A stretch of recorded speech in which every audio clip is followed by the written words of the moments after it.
E voltamos com o Jogo da Verdade. Eu e a Daniela Saz estamos hoje entrevistando o maestro Júlio Medalha.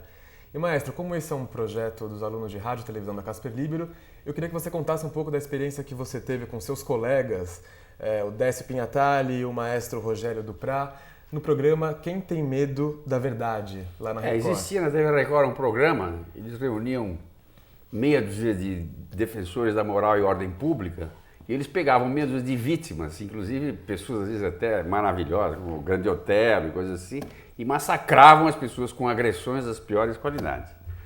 E a gente sabia quem eram as feras, né? Então fizemos uma farsa e todas as respostas nossas eram gozadoras e mentirosas e fazíamos cara de sério, eles eram seríssimos, a gente ficava sério e respondíamos com seriedade, na realidade uma grande farsa que eles não percebiam. Quanto mais a gente se fazia de bobo, mais eles se irritavam e acabou quase com a polícia entrando lá. O único que entendeu a gente, dos jurados, era o vereador William Barbosa, que ainda estava vivo e foi uma delícia, né? Maestro, por falar em experiências com programas de TV, eu lembrei também que comentávamos que aqui nesse estúdio, no quarto andar, talvez não exatamente aqui neste local, mas houve uma experiência interessante também no momento ali da Tropicália. Eu queria que o senhor contasse um pouquinho sobre isso. Eu acho que era do outro lado ali, na outra fase. Pelo que eu me lembro, daquele tempo foi em 68, quando começou o tropicalismo no Brasil, quando o Caetano me procurou para fazer o arranjo de uma música que dizia que talvez se chame Tropicália, nem tenho certeza. Eu tinha feito a música para uma peça de teatro do Braulio Pedroso, que era com a Cacilda Becker e o Valmor Chagas. E o Caetano assistiu e gostou muito, e ele foi me procurar. Ele falou, olha, eu gostaria que você fizesse o arranjo dessa música, dessa e de outras, né? Aí nós fizemos, trabalhamos e começamos assim uma relação muito boa. Eu apresentei os baianos, inclusive na época, Gil, Caetano, Torquato, esse pessoal, ao pessoal da área de cinema, ao pessoal da área de teatro, ao Zé Celso, por exemplo, ao Décio, Haroldo, Augusto, que era a vanguarda paulista da época em outras áreas culturais. E assim foi nascendo o tropicalismo e, de fato, a música Tropical, Arranjo Meu, foi gravada aqui em frente. Agora, você que tem opiniões sempre afiadas a respeito de músicos consagrados hoje em dia, eu queria que você falasse um pouco, aproveitando aí os baianos tropicalistas, queria que você falasse o que você acha dessa potencialidade que eles tinham quando eles fundaram a Tropicália, como é que ela está hoje para você? Queria saber do início da carreira deles até hoje. Na realidade, o talento que eles tinham naquele tempo, eles têm ainda hoje, né? Agora, os baianos têm um radar aceso que é uma maravilha, né? Eles captam coisas que a gente não capta, né? Eu vinha da Alemanha, tinha morado 1000 anos na Alemanha, me formei na Alemanha, convivia com Stockhausen, Boulez, toda essa turma, toda a vanguarda da música erudita, né? Mas cheguei aqui em contato com eles, até aprendi muito com eles também. Eles têm um tipo de sensibilidade muito especial e tivemos um convívio maravilhoso. Acho que pudemos trazer a música popular da época, e tinha uma grande importância cultural, não apenas na área, mas em toda a cultura brasileira. E eles também traziam informações e comportamentos e ideias e provocações diferentes que nós também aprendimos muito com eles, né? Agora, o mais importante é que aquele período teve uma influência não apenas cultural na movimentação social brasileira, mas também comportamental, política, social. A música agia, eles estavam com as antenas ligadas e transformavam as realidades em obras, em poemas, em música, etc., que as pessoas ouviam uma música e não dormiam mais, né? Agora, hoje você vai ver um show desse pessoal no Canecão da Vida, ou no DirecTV aqui, é aquela tietagem, aquelas cançõezinhas. Claro que é muito bonito, mas a música popular brasileira deixou de ter uma importância, primeiro cultural, que hoje o que se faz hoje em dia ela não tem, virou uma coisa de entretenimento, etc. E por outro lado, ela não tem mais uma participação na vida brasileira como tinha. Quer dizer, o Brasil naquele tempo era uma droga, porque era uma ditadura, tinha muita gente passando fome, tinha muito contraste, e hoje está do mesmo jeito. Quer dizer, ficou tudo maior, os problemas ficaram muito maiores e não tem ninguém dentro de uma área de música popular exercendo uma função crítica, né?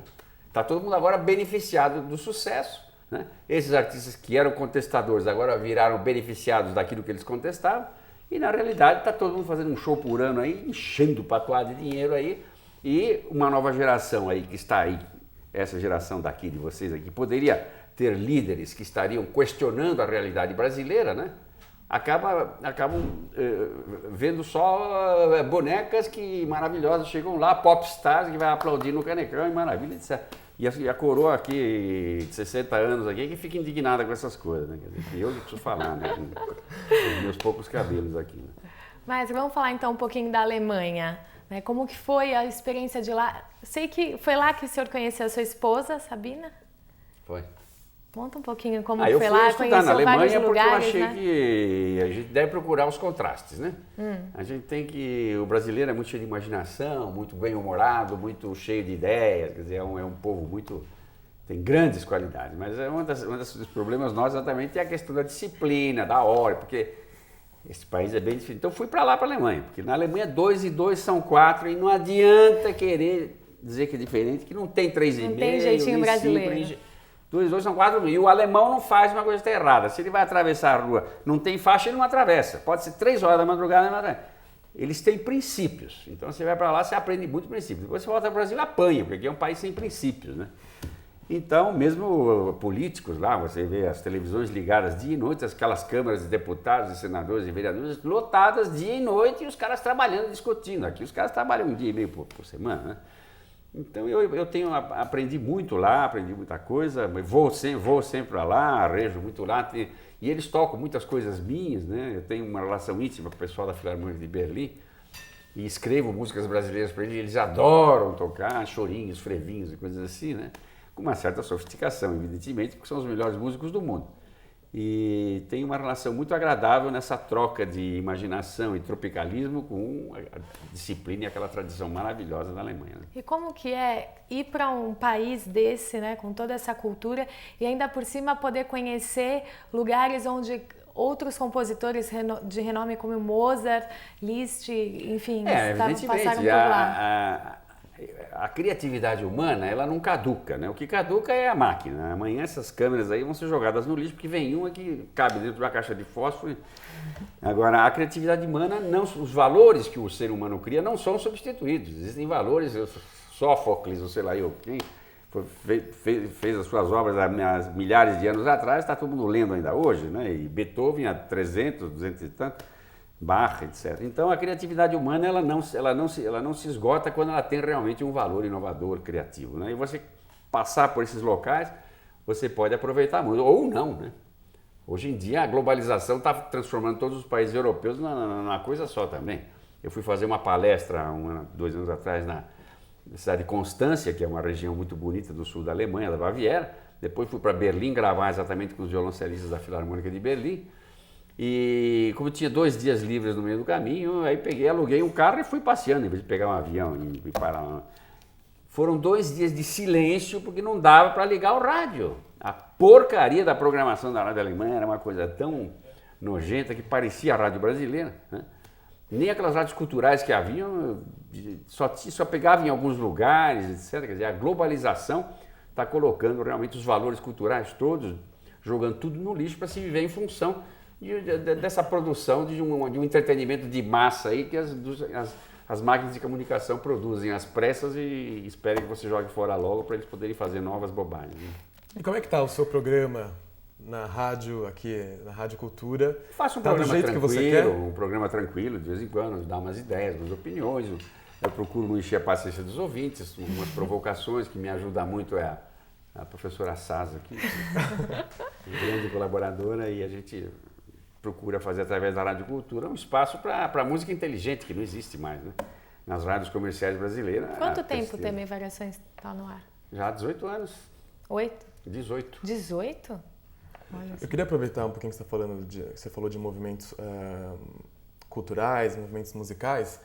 O que você acha hoje dessa cena que a gente percebe que ganhou espaço, que é o hip hop, e que tem como carro-chefe musical o rap? Não, isso é uma tragédia que aconteceu na música brasileira. Não é o grande movimento hoje do Brasil, musical? Não, é uma tragédia, porque o negro brasileiro teve a sorte, né, de poder manter nesse país todas as suas tradições. Né? O negro brasileiro continua negro. O negro americano embranqueceu. O negro americano não sabe dançar. Você vê aqueles crioulos dançando nos filmes e coisas assim, são todos aqueles passos marcados. O próprio Michael Jackson é uma ginástica aeróbica ali que é uma loucura. Que tá branco eles mesmo. têm talento musical, claro que eles têm.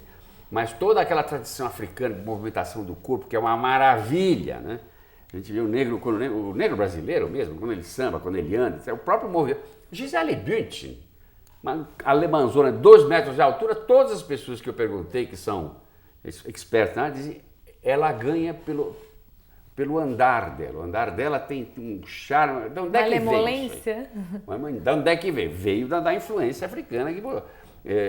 A mulher brasileira branca rebola tão bem quanto a negra. Então, todos esses valores que foram assimilados pelo Brasil, ritmos e coisas da cultura africana, permaneceram vivos aqui. Nos Estados Unidos, não. Nos Estados Unidos, o negro não pode fazer nada. Tanto é que o negro só no século XX começou a sorrir para se mostrar que era bonzinho. Está sempre sorrindo para o branco, aprendeu a sapatear, para mostrar que ele é boa gente e tal, etc. Para ganhar. Só que depois ele percebeu que não era por aí, não. Ele tinha que estudar e foi lá e... Bom, mas isso é uma coisa muito longa. Mas de qualquer maneira, o hip hop é uma música das periferias das grandes cidades norte-americanas e está mais baseada num problema de discriminação racial, quer dizer, de conflito racial que existe nos Estados Unidos e que no Brasil, graças a Deus, não tem. No Brasil tem discriminação, tem alguns preconceitos, evidentemente, tá, mas não tem conflito racial aqui. Ninguém chega e diz, não, eu não vou nomear fulano de tal para ser câmera porque ele é negro, põe outro porque é branco. Não tem isso no Brasil. Né? O técnico, quem é que vai escalar hoje? Não vamos escalar aquele porque é treino. Não, isso não tem no Brasil, graças a Deus. Então, eles estão transferindo para o Brasil um problema que é social, né? Acho que o pessoal da periferia, como vive em condição social inferior, então usar o rap americano. Agora, acontece que traz aquela cultura, né? Então, o rap é um nojo, né? Porque não tem ritmo, não tem nada de africano, não tem nada de elemento cultural rico que viesse a enriquecer, como tinha, por exemplo, o samba de break, que é samba mesmo, era falado, era recitado, mas tinha humor, tinha inteligência, tinha ironia, tinha musicalidade, tinha grandes melodias, tinha muitos componentes culturais. O hip hop é uma música a mais democrática do mundo, porque ela dispensa o talento, então qualquer retardado mental pode fazer, entende? Então o que se vê é hoje o brasileiro abdicando das suas raízes maravilhosas africanas para se tornar colono do crioulo da periferia de Los Angeles, que não deu certo. E nesse sentido, você acha então que se o rap hoje vem dessa influência norte-americana, Raul Seixas também seria um... Não, aí é outra coisa, porque quando tem talento, o rock, apesar de ser também outro lixo, 90%, né? 90% é lixo. Existiram aqueles 10% que, por ser uma cultura muito rica, assimilar muitas coisas de outras culturas, etc., existiram grandes roqueiros, né? Grandes, maravilhosos roqueiros, Jimi Hendrix, Jean-Luc Ponty, The Who, Johnny Alma, Emerson Lake and Palmer, existia um grande rock, né? E o hip hop não, o hip hop virou, você vai na periferia de São Paulo, aqui está todo mundo lá batucando aquele negócio sem síncopa, vocês têm que notar isso. Quando a música brasileira, quando a música não tem síncopa, embora aparentemente seja uma música afro-brasileira, só porque tem uma batucada lá atrás, não é. A música que tem afro-brasileira tem que ter síncopa, tem que ter gingado, tem que ter o ritmo fora do tempo, como tem o samba, como tem as várias culturas populares brasileiras. E o hip hop não, é pam, pam, pam, quer dizer, música troglodita de pré-bárbaros. Os bárbaros já tinham balanços, os trogloditas são anteriores aos bárbaros. E é isso aí que o brasileiro negro agora, matando a sua cultura, matando o zumbi outra vez, estão assimilando essa música pobre, como eu disse, destituída de talento. Certo, maestro. Eu só vou comentar rapidamente a respeito da Sinfonia Cultura. Qual a sua opinião sobre o término da Sinfonia Cultura, que é a orquestra da rádio, né? Bom, evidentemente que toda orquestra que se cala é um veículo cultural que se extingue, né? Isso é uma coisa muito triste. Como o atual presidente da Fundação, Marcos Mendes, é uma pessoa muito dinâmica, muito criativa e tem realmente grande poder nessa área de recursos públicos aí. Eu espero que com o tempo ele refaça um projeto de uma grande sinfônica para uma rádio, para que a Rádio Cultura possa ter realmente uma orquestra de primeira qualidade, tão boa quanto as outras boas orquestras brasileiras. Então acho que é isso, maestro. Nós agradecemos a sua presença aqui no Jogo da Verdade. Então eu vou fazer uma última pergunta para responder rapidamente. Por que seu apelido quando pequeno era Periquito? Bom, é porque o periquito era o símbolo do Palmeiras, né? Então eu frequentava muito o Palmeiras e no tempo em que futebol era uma coisa esportista e não atlética, era cultural e não competição meramente de músculos, né? Por isso que hoje a gente vê como o futebol brasileiro perdeu essa... Hoje o futebolista quer ser atleta, ele quer se superar, ele quer ser super-homem. E os técnicos querem também conduzir aquelas equipes como se fossem grandes esquemas de computador, 4-3-4, em vez de saber desenvolver exatamente a criatividade individual dos jogadores. Quer dizer, que é o que o brasileiro tinha. Por isso, e o Brasil só acaba ganhando as Copas, porque na última hora os caras se esquecem de tudo isso e vão lá e põem o seu talento para funcionar, e como se deixa tudo para a última hora no Brasil, na última hora eles jogam e ganham. Bom, é isso aí. Eu queria agradecer a sua presença aqui. Eu e a Daniela Saz, a gente entrevistou o maestro Júlio Medalha, e a gente volta no próximo programa com um novo entrevistado, uma nova visão de mundo. Obrigada, maestro. Boa noite. Pablo.